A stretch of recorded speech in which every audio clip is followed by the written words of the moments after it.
Radio Mattoli 90.4.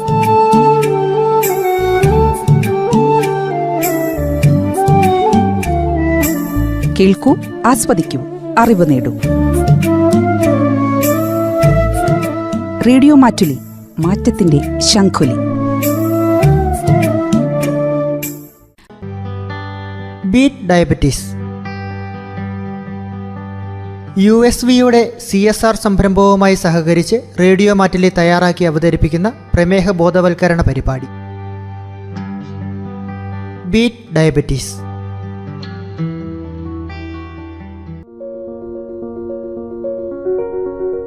നമസ്കാരം, എല്ലാ പ്രിയ ശ്രോതാക്കൾക്കും ബീറ്റ് ഡയബറ്റീസിന്റെ പുതിയൊരധ്യായത്തിലേക്ക് സ്വാഗതം.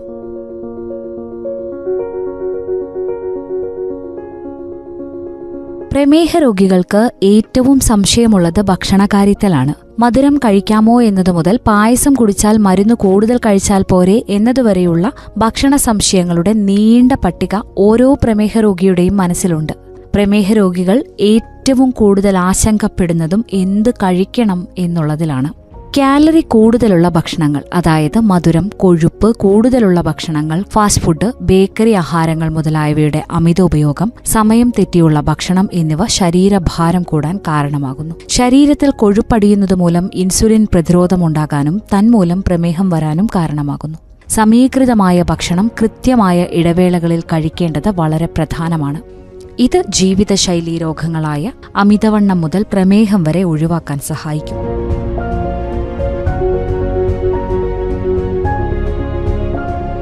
പ്രമേഹത്തെക്കുറിച്ചുള്ള അവബോധം സൃഷ്ടിക്കുന്നതിനായി USVയുടെ CSR സംരംഭമായ ബീറ്റ് ഡയബറ്റീസ് എന്ന പരിപാടിയിൽ ഇന്ന് നമ്മോടൊപ്പമുള്ളത് ഡോക്ടർ ഹമീദയാണ്. സമീകൃതാഹാരം പല ഇടവേളകളിലായി കഴിക്കുന്നതാണ് പ്രമേഹമുള്ളവർക്ക് ഏറ്റവും അഭികാമ്യമെന്ന് പറയുമ്പോഴും പ്രമേഹമുള്ളവർക്ക് ഇടനേരങ്ങളിൽ കഴിക്കാവുന്ന ആരോഗ്യകരമായ ലഘുഭക്ഷണങ്ങൾ എന്ന വിഷയത്തിലും ശ്രോതാക്കൾക്ക് സംശയങ്ങളുണ്ടാകാം.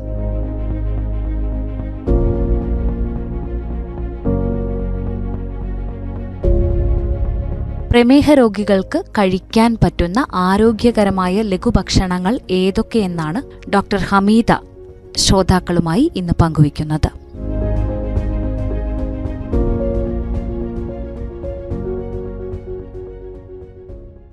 നമസ്കാരം ഡോക്ടർ. ഇന്ത്യയെ പോലൊരു രാജ്യത്ത് എന്തുകൊണ്ടാണ് ഒരു സമീകൃത ആഹാരം എന്നത് ഇപ്പോഴും ഒരു വിദൂര സ്വപ്നമായി തുടരുന്നത്? ഇന്ത്യ പോലെ ഒരു വികസ്വര രാജ്യത്ത് പോഷകാഹാരം അല്ലെങ്കിൽ സമീകൃതാഹാരം എന്ന് പറയുന്നത് ഇപ്പോഴും ഒരു ലക്ഷറി തന്നെയാണ്. ഭൂരിഭാഗം ജനങ്ങൾക്കും അതിപ്പോഴും ഒരു വിദൂര സ്വപ്നമാണ്. അതിന് പല കാരണങ്ങളുണ്ട്. പ്രധാനമായിട്ടും അഫോർഡബിലിറ്റി തന്നെയാണ് പ്രശ്നം. പഴങ്ങളുടെയും പച്ചക്കറികളുടെയൊക്കെ വിലക്കയറ്റം സാധാരണക്കാരെ സംബന്ധിച്ച് താങ്ങാവുന്നതിലും അപ്പുറമാണ്. മറ്റൊരു പ്രധാന കാരണം പൊതുജനങ്ങൾക്ക് പോഷകാഹാരത്തെ സംബന്ധിച്ചിട്ടുള്ള പരിമിതമായിട്ടുള്ള അറിവാണ്. ഭൂരിഭാഗം ആളുകളെ സംബന്ധിച്ച് ആഹാരം എന്ന് പറയുന്നത് വിശപ്പ് മാറ്റുക എന്നത് മാത്രമാണ്. അതുകൊണ്ട് തന്നെ വളരെ പെട്ടെന്ന് അവൈലബിൾ ആയിട്ടുള്ള അരിഭക്ഷണം പോലെയുള്ള കലോറി ഡെൻസ് ആയിട്ടുള്ള റിഫൈൻഡ് കാർബോഹൈഡ്രേറ്റ്സ് ആണ് അവരുടെ ഭക്ഷണത്തിൻ്റെ ഏറിയ പങ്കും. ഇത് കാലക്രമേണ അവരെ പോഷകാഹാരക്കുറവിലേക്കും അതുപോലെ ജീവിതശൈലി രോഗങ്ങളിലേക്കും വളരെ പെട്ടെന്ന് നയിക്കുകയാണ് ചെയ്യുന്നത്. എന്താണ് ഒരു ലഘുഭക്ഷണത്തെ പ്രമേഹമുള്ളവർക്ക് അനുയോജ്യമാക്കുന്നത്? എങ്ങനെ ആയിരിക്കണം പ്രമേഹമുള്ളവരുടെ ലഘുഭക്ഷണ തെരഞ്ഞെടുപ്പ്? പ്രമേഹ രോഗികൾക്ക് ഏറ്റവും അനുയോജ്യമായിട്ടുള്ള ലഘുഭക്ഷണം എന്ന് പറയുന്നത് പഞ്ചസാരയുടെ അളവ് വളരെ കുറഞ്ഞതും എന്നാൽ ധാരാളം നാരുകളും പ്രോട്ടീനുകളും ആരോഗ്യകരമായിട്ടുള്ള അപൂരിത കൊഴുപ്പുകളും അടങ്ങിയിട്ടുള്ളതായിരിക്കണം. ഇങ്ങനെയുള്ള ഭക്ഷണങ്ങൾ ആഹാരശേഷമുള്ള സഡൻ ബ്ലഡ് ഷുഗർ സ്പൈക്ക് നിയന്ത്രിക്കുന്നതിനും ഏറെ നേരം വിശപ്പിനെ തടഞ്ഞു നിർത്താനും സഹായിക്കുന്നതായിരിക്കും. ആരോഗ്യകരമായ ഒരു ലഘുഭക്ഷണത്തിലെ സൂക്ഷ്മ പോഷണത്തിന്റെ സമതുലനാവസ്ഥ എങ്ങനെയായിരിക്കണം? സ്നാക്കുകൾ അഥവാ ലഘുഭക്ഷണങ്ങൾ തിരഞ്ഞെടുക്കുമ്പോൾ അത് ന്യൂട്രീഷണലി ബാലൻസ്ഡ് ആയിരിക്കണം എന്നത് വളരെ പ്രധാനമാണ്. ആരോഗ്യകരമായിട്ടുള്ള ഒരു സ്നാക്കിൽ 10 മുതൽ 15 ഗ്രാം വരെ കോംപ്ലക്സ് കാർബോഹൈഡ്രേറ്റ്സും 5 മുതൽ 10 ഗ്രാം വരെ പ്രോട്ടീൻസും അതുപോലെ 5 മുതൽ 10 ഗ്രാം വരെ ആരോഗ്യകരമായിട്ടുള്ള കൊഴുപ്പുകളും അടങ്ങിയിരിക്കേണ്ടതാണ്. പ്രമേഹമുള്ളവർക്ക് പഴങ്ങൾ കഴിക്കാമോ? സുരക്ഷിതവും ആരോഗ്യകരവുമായ പഴങ്ങൾ ഏതൊക്കെയാണ് പ്രമേഹ രോഗികൾക്ക് കഴിക്കാൻ പറ്റുന്നത്? പ്രമേഹ രോഗികൾക്ക് പഴങ്ങൾ കഴിക്കാവുന്നതാണ്. പക്ഷേ പഴങ്ങളുടെ അളവും തിരഞ്ഞെടുപ്പും വളരെ ശ്രദ്ധിക്കേണ്ടതാണ്. താഴ്ന്ന ഗ്ലൈസീമിക് ഇൻഡെക്സ് ഉള്ള പഴങ്ങൾ, ഫോർ എക്സാമ്പിൾ സ്ട്രോബെറി, ബ്ലൂബെറി തുടങ്ങിയ ബെറി ഇനങ്ങൾ, ആപ്പിൾ, പിയർ, ഓറഞ്ച് പോലെയുള്ള ഫ്രൂട്ട്സുകൾ, അതുപോലെ നാരുകൾ ധാരാളം അടങ്ങിയിട്ടുള്ള ഫ്രൂട്ട്സ് ആയിട്ടുള്ള അവക്കാഡോ, കിവി, ഇതെല്ലാം പ്രമേഹ രോഗികൾക്ക് സേഫായിട്ട് കഴിക്കാവുന്നതാണ്. ട്രോപ്പിക്കൽ ഫ്രൂട്ട്സ് ആയിട്ടുള്ള മാങ്ങ, ചക്ക, പൈനാപ്പിൾ തുടങ്ങിയവ വലിയ പോർഷനിൽ കഴിക്കുമ്പോൾ ഷുഗർ വളരെ പെട്ടെന്ന് കൂടുന്നതാണ്. അതുകൊണ്ട് കഴിക്കുമ്പോൾ വളരെയധികം ശ്രദ്ധിക്കേണ്ടതാണ്. ഡ്രൈഡ് ഫ്രൂട്ട്സും അതുപോലെ ഷുഗർ ഉള്ള ആളുകൾ അവോയ്ഡ് ചെയ്യേണ്ടതാണ്. ഇനി താഴ്ന്ന ഗ്ലൈസീമിക് ഇൻഡെക്സ് ഉള്ള ഫ്രൂട്ട്സുകൾ കഴിക്കുമ്പോൾ തന്നെ അതിൻ്റെ അളവ് വളരെ പ്രധാനമാണ്. ഒരുപാട് അളവിൽ കഴിക്കാൻ പാടില്ല.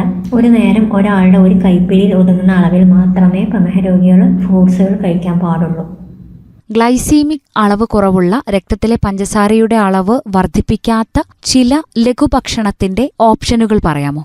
രക്തത്തിലെ പഞ്ചസാരയുടെ അളവ് വർദ്ധിപ്പിക്കാത്ത ഇനം സ്നാക്കുകൾ നമുക്ക് വീട്ടിൽ തന്നെ പ്രിപ്പയർ ചെയ്യാവുന്നതാണ്. ഉദാഹരണമായിട്ട് അവിൽ വിളയിച്ചത്, അതുപോലെ കടല റോസ്റ്റ് ചെയ്തെടുത്തത്, ചെറുപയർ പോലെ മുളപ്പിച്ച ധാന്യങ്ങൾ, ബദാം, വാൽനട്ട് തുടങ്ങിയ നട്ട്സ് ഏതെങ്കിലും ആപ്പിൾ പോലെയുള്ള ഫ്രൂട്ട്സുമായിട്ട് മിക്സ് ചെയ്ത് കഴിക്കാവുന്നതാണ്. അതുപോലെ പുറത്തുനിന്ന് വാങ്ങുന്നതാണെങ്കിൽ ആഡഡ് ഷുഗേഴ്സ് ഇല്ലാത്ത ഓട്സിൻ്റെയോ റാഗിയുടെയോ ഒക്കെ ബിസ്ക്കറ്റ്സോ ക്രാക്കേഴ്സോ എല്ലാം സ്നാക്സ് ആയിട്ട് ഉപയോഗിക്കാവുന്നതാണ്. പഞ്ചസാരയ്ക്ക് പകരം ഉപയോഗിക്കുന്ന വസ്തുക്കൾ പ്രമേഹ രോഗികൾക്ക് സുരക്ഷിതമാണോ? അതെ, സ്റ്റീവിയ, എറിത്രിറ്റോൾ, അതുപോലെ മങ്ക് ഫ്രൂട്ട് പോലെയുള്ള ഷുഗർ സബ്സ്റ്റിറ്റ്യൂട്ട് എല്ലാം പ്രമേഹ രോഗികൾക്ക് സുരക്ഷിതമായിട്ട് ഉപയോഗിക്കാവുന്നതാണ്.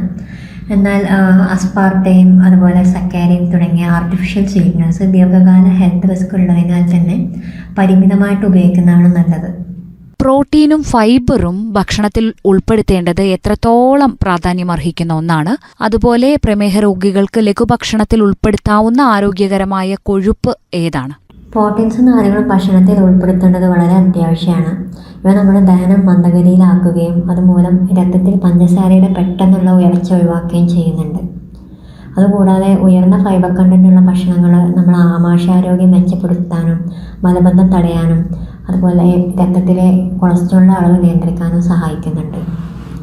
ഇനി നല്ല കൊഴുപ്പുകളെ കുറിച്ച് പറയുകയാണെങ്കിൽ അവക്കാഡോ പോലെയുള്ള ഫ്രൂട്ട്സുകൾ, അതുപോലെ ബദാം, വാൽനട്ട്, പിസ്ത തുടങ്ങിയ നട്ട്സുകൾ, വിത്തിനങ്ങളിൽപ്പെട്ട ചിയ, മത്തങ്ങ വിത്തുകൾ, ഫ്ലാക്സ് സീഡുകൾ, അതുപോലെ ഒലീവ് ഓയിൽ, ഇവയെല്ലാം നല്ല കൊഴുപ്പിൻ്റെ ഉറവിടങ്ങളാണ്.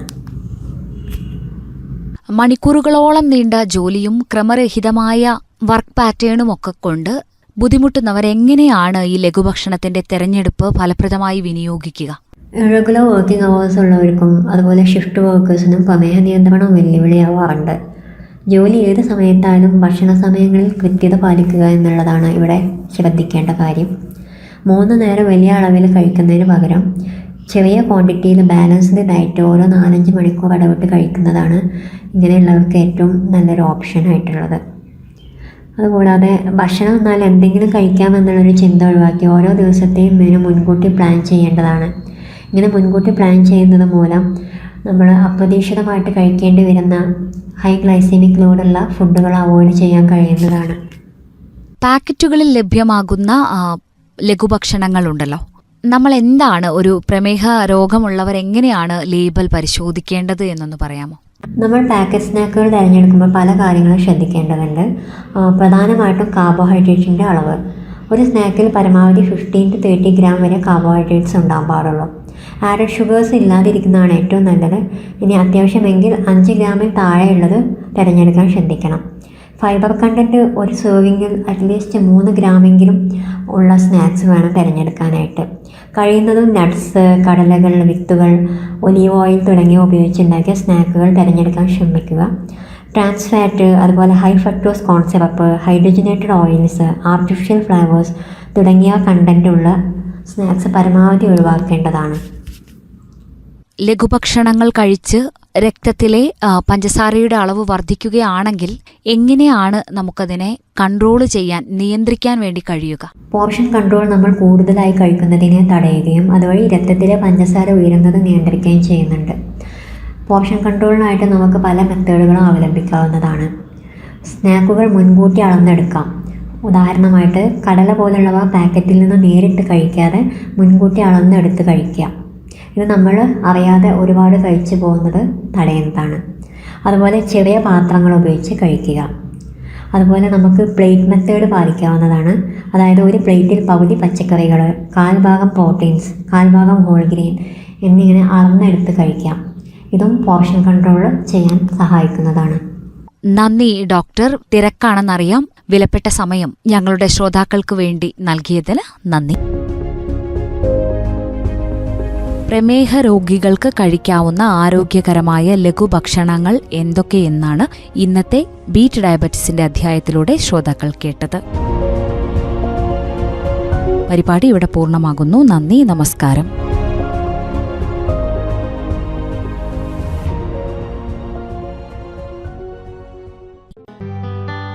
ബീറ്റ് ഡയബറ്റീസ് USVയുടെ CSR സംരംഭവുമായി സഹകരിച്ച് റേഡിയോ മാറ്റിലി തയ്യാറാക്കി അവതരിപ്പിക്കുന്ന പ്രമേഹ ബോധവൽക്കരണ പരിപാടി ബീറ്റ് ഡയബറ്റീസ്.